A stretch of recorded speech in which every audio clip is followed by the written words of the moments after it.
Welcome to ओजस्वी English classes. कैसे हो आप सभी दोस्तों? लॉकडाउन का समय चल रहा है, ऐसे में मैं चाहती हूँ कि आप लोग अपने जो पढ़ाई है उसको कंटिन्यू रखें। घर पर आप रह रहे हैं, है ना, ज़्यादा से ज़्यादा आप पढ़ें, डिटेल भी पढ़ें और ज़्यादा से ज़्यादा क्वेश्चन की प्रैक्टिस करें, है ना। जितनी ज़्यादा आप क्वेश्चन प्रैक्टिस करेंगे ना, उतना ही आपको बेनिफिट मिलने वाला है, ये मैं दावा करती हूँ, है ना।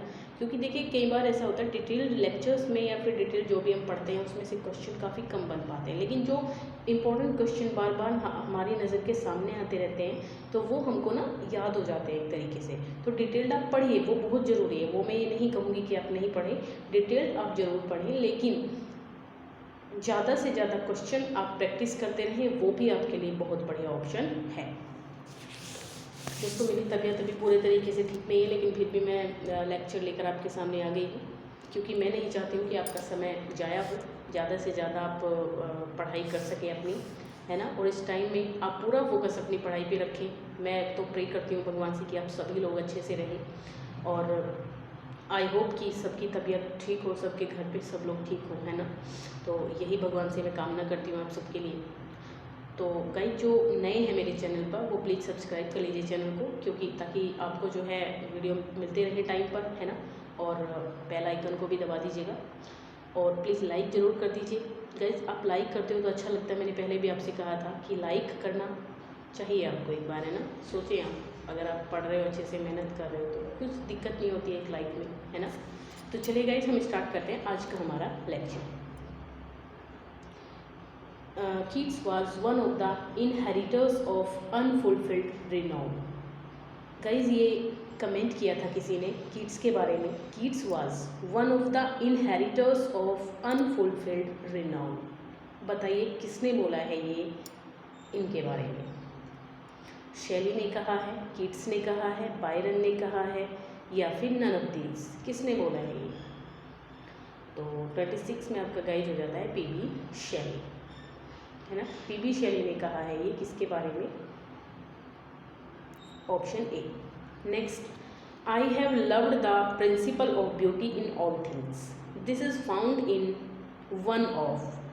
Guys I have loved the principle of beauty in all things, मतलब जो सभी चीज़ों में सुंदरता देखने वाले थे, सभी चीज़ों में वो एक सिद्धांत उनका था कि हर चीज़ में वो सुंदरता ढूंढ लेते थे। तो मतलब क्या किसके बारे में है ये? Keats letters, Shelley's letters, Byron's letters, या फिर नन ऑफ दीज? किसमें से है ये? तो 27 में गाइज आपका आंसर हो जा रहा है कीट्स लेटर्स। कीट्स के लेटर्स में ये लाइन मिली है कि I have loved the principle of beauty in all things. Next है हमारा for ever wilt thou love, for ever wilt thou love she be fair this appearing. ये लाइन कहाँ पर अपियर हुई है? For ever wilt thou love she be fair. Ode on a Grecian urn में है, ऑड टू इंडोलेंस में है, ऑड टू नाइटिंगेल, या फिर नन ऑफ दिस? इनमें से कौन सा इसका आंसर होगा? 28 में आपका हो जाएगा ऑप्शन ए, यानी कि odd on a Grecian earn. Next question है लोरेंजोइस। लोरेंजो एक कैरेक्टर है, ये किसका कैरेक्टर है गाइस? शेली का है, वर्ड्सवर्थ का है, लेम का है, या फिर मिल्टन का है? बताइए कौन है लोरेंजो? तो लोरेंजो इसाबेलाज लवर है, और ये किसका है गाइस? ये कीट्स का है। तो आई थिंक ये क्वेश्चन थोड़ा मिसप्रिंट हो गया है मेरे अकॉर्डिंग, है ना। जो ये आंसर है गाइस ये क्वेश्चन के अकॉर्डिंग नहीं है, है ना। तो इसको आप कट कर दीजिए यहाँ पर, मैं लिख देती हूँ आपका आंसर इसाबेलाज लवर, है ना। हो जाता है गाइस कभी कभी, सॉरी फॉर दैट। इसाबेलाज लवर, है ना। तो इसाबेलाज लवर था लोरेंजो। नेक्स्ट क्वेश्चन है one of the works of Keats is based on Burton's the anatomy of melancholy. ऐसा कौन सा वर्क है कीट्स का जो बर्टन्स के द एनाटॉमी ऑफ मेलंकली पर बेस्ड है? हाइपेरियन है, ऑड टू इंडोलेंस है, लेमिया है, या फिर इनमें से कोई भी नहीं है? कौन सा ऑप्शन होगा इसमें? तो इसमें आपका हो जाएगा लेमिया, ठीक है। लेमिया इनका एक वर्क है जो Burton's the anatomy of melancholy पर बेस्ड है। His heart was not broken, but it was starved. His heart was not ब्रेकन, उसका दिल टूटा नहीं है, but it was starved. Starve होता है वैसे भूखा मरना होता है, स्टार्व भूख से मरना होता है, तो यहाँ पर आप कुछ भी इसका सेंस ले सकते हो, बट इट वॉज स्टार्व्ड, लेकिन ये भूखा मर गया है ना। तो दिस इज सेड अबाउट, कि किसके बारे में बोला गया है, शेली के बारे में, बायरन के बारे में, कीट्स के, या फिर नन ऑफ दिस। कौन सा इसमें आंसर होगा, तो 31 में गाइस आपका आंसर हो जाएगा कीट्स के बारे में। नेक्स्ट हमारा क्वेश्चन है, I think I shall be among the English poets after my death. I think, मैं सोचता हूँ कि मैं इंग्लिश राइटरों में से एक होऊंगा अपने डेथ के बाद। तो ऐसा किसने बोला है, तो ये तो सीधी सी बात है, कीट्स होंगी। नेक्स्ट है, he is with Shakespeare, who said, he is with Shakespeare. Keats को शेक्सपियर के बराबर किसने माना है, मैथ्यू अर्नोल्ड ने, कम्पटन रिकेट ने कहा है, सैम्पसन ने कहा है, या फिर हडसन ने कहा है। तो 33 में इसका आंसर हो जाता है मैथ्यू अर्नोल्ड। मैथ्यू अर्नोल्ड ने ये कहा है कि he is with Shakespeare. Shelley traveled from heaven to earth while Keats from, कहा जाता है कि शैली जो थी वो travelled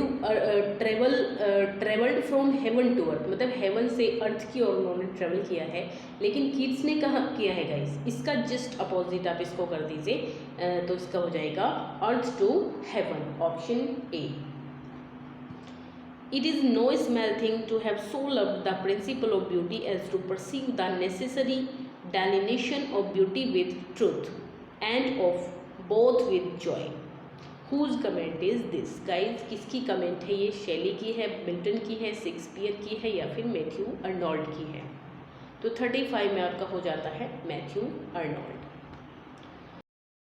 Out of his last letters a poet wrote, if I should die, I have left no immortal work behind me, nothing to make my friends proud of my memory.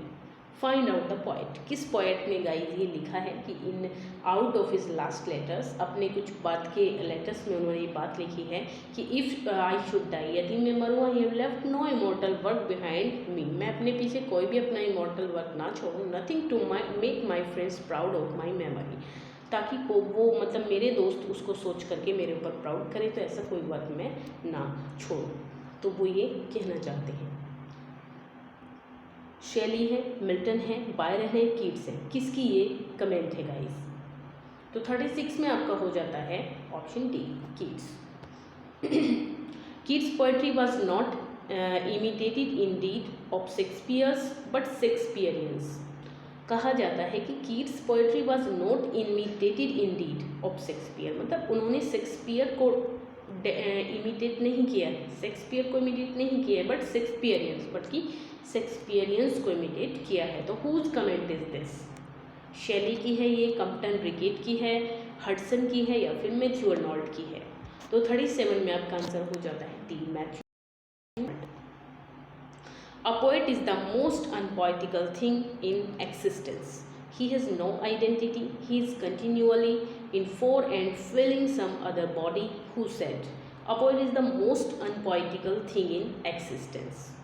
He has no identity, मतलब एक poet जो होता है most unpoetical, सबसे ज़्यादा unpoetical existence उसका होता है, उसकी कोई आइडेंटिटी नहीं होती है। इज़ कंटिन्यूअली, वो लगातार in for and filling some other body, है ना, वो हमेशा जो है दूसरी चीज़ों को महसूस कर लेता है, अपने बारे में वो महसूस उतना नहीं करता है।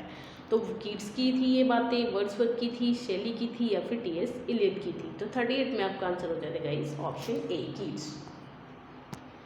नेक्स्ट हमारा क्वेश्चन है, I can scarcely possesses what I but dimly perceive, and yet I think I perceive it. This statement of Keats shows his mental state. In this mental state he wrote Endymion, Lamia, Hyperion. तो ये line आपको कहाँ पर मिलती है, ये mental state इसमें show होता है किड्स का। तो ये लाइन आपको मिलती कहाँ है गाइज, ये एंडीमियन की है, लेमिया की है, या फिर ब्राइट स्टार की है, हाइपेरियन की है, बताइए। तो इसमें आपका 39 में हो जाएगा दोस्तों एंडीमियन। ओके, चलिए। I look upon fine phrase like a lover. I look upon, important line है, याद रखें आप इसको। I look upon fine phrase like a lover, किसने कहा है ये, कीट्स ने, शैली ने, वर्ड्सवर्थ ने, नन ऑफ दीज। तो 40 में आपका आंसर हो जाता है Keats. Whom does Keats advise to load every rift with ore? Guys whom does Keats advise to load every gift with ore? Shelley, Byron, Wordsworth, Tennyson. तो इसमें हो जाएगा Shelley, PB Shelley. A poem is favorites attempt rather than a deed accomplished who said? किसने कहा A poem is favorites attempt rather than a deed accomplished who said? Shelley, Arnold, Keats या फिर none of these. तो 42 में guys Keats है इसका भी। I think poetry should surprise. मैं सोचता हूँ कि पोएट्री हमें सरप्राइज करती है, हमें आश्चर्यचकित करती है। By a fine excess this poem will be a test and trial of my powers of imagination. ये पोएम जो है ये मेरी इमेजिनेशन है, उसका ट्रायल है, उसकी टेस्टिंग है। And chiefly of my invention, और जो मैं इन्वेंट करता हूँ उसकी। तो which is a rare thing indeed, वास्तव में सबसे ज़्यादा जो रेयर है, अमूल्य चीज़ है, वो क्या है?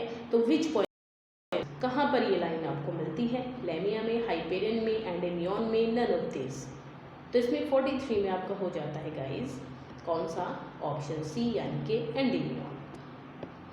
Hyperion was plan to be a blank verse epic. ठीक है, हाइपर जो इनकी हाइपेरियन थी, कीट्स चाहते थे कि वो उसको एपिक वर्स में ब्लैंक वर्स में लिखें। इस एपिक को वो लिखना चाहते थे 10 बुक्स के अंदर। Only 2 books and part of third work completed, लेकिन 2 बुक और तीसरी का थोड़ा सा पार्ट ही कंप्लीट हो पाया, 10 बुक नहीं हो पाई। तो the poem was inspired by a book of Milton. Which book is this? ये जो पोएम मिल्टन की एक बुक से मतलब इंस्पायर थी। तो ये कौन सी बुक से इंस्पायर थी मिल्टन की? पैराडाइज लॉस्ट से, पैराडाइज रिगेन्ड से, सैमसन एगोनिस्ट से, या फिर नन ऑफ दिस। तो 44 में आपका हो जाता है गाइज आंसर ऑप्शन ए, यानी कि पैराडाइज लॉस्ट से। बहुत ये इंपॉर्टेंट एपिक है जॉन मिल्टन की। Sorry guys. Keats use the sonnet form which one? कीट्स जो थे वो यूज़ करते थे सोनेट फॉर्म को। तो विच वन, कौन सी सोनेट फॉर्म को कीट्स यूज़ करते थे? इंग्लिश फॉर्म को, शेक्सपियरियन को, इटालियन को, नन ऑफ दीज। तो गाइज वो करते थे इटालियन फॉर्म को।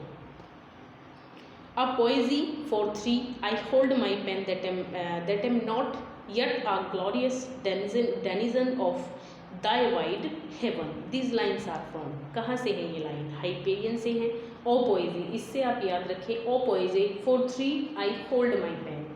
तो ये ब्राइट स्टार से है, और टू नाइटमेयर से है, स्लीप एंड पोइट्री से है। बताइए, तो ये है आपका गाइस स्लीप एंड पोइट्री से। Stop and consider life is but a day. These line appears, कहाँ पर ये लाइन इंपॉर्टेंट लाइन है, कहाँ पर अपीयर होती हैं? Stop and consider life is but a day, sleep and poetry से, हाइपेरियन से, ब्राइट स्टार से, और टू अ नाइटिंगेल से। तो इसमें हो जाता है आपका स्लीप एंड पोएट्री से। Keats wrote a ballad in 1819 में कीट ने एक बैलड लिखा था to compare love and death. Love and death की इसमें बात हुई थी। It was an allegorical expression था इसका of this agonized struggle. Find out the ballad. तो कौन सा बैलड था ये? La Belle Dame sans Merci, Hyperion, Bright Star, या फिर ऑड टू इंडोलेंस। गाइस ये था आपका ऑप्शन, जल्दी से बताइए, समझ गए होंगे आप, ये तो शायद आपको पता ही होगा, है ना। Or La Belle Dame sans Merci, 12th में भी ये पोएम है। 49 which poem was written soon after the death of his brother Tom. अपने भाई टॉम की डेथ के तुरंत बाद उन्होंने कौन सी पोएम लिखी थी? ऑड टू नाइटिंगेल थी, हाइपेरियन थी, ब्राइट स्टार थी, या फिर ऑड टू इंडोलेंस थी। बताइए, इसमें हो जाएगा आपका option A, ode to nightingale. One of Keats friend died in his arms. Keats का जो एक फ्रेंड था जो उनकी बाहों में ही दम तोड़ दिया था उसने, तो वो कौन था? One of Keats friend died in his arms, find him out. बताइए कौन था? 7, ऑप्शन ए, है ना। तो गाइज यहाँ तक के हमारे क्वेश्चन थे। पहले पार्ट में मैंने आपको कौन से कराए हैं, 1 से लेकर 25 तक क्वेश्चन कराए थे, और इसमें गाइज आपके 26 से लेकर 50 तक के क्वेश्चन कवर हो चुके हैं। आगे भी मैं ये सीरीज़ लेके आती रहूँगी। गाइज प्लीज़ कमेंट जरूर कर दिया कीजिए आपको कैसे लगते हैं लेक्चर, और फिर लाइक ज़रूर कीजिए और अच्छे से रहिए, घर पर रहिए, सुरक्षित रहिए guys. Thank you so much, bye bye, take care.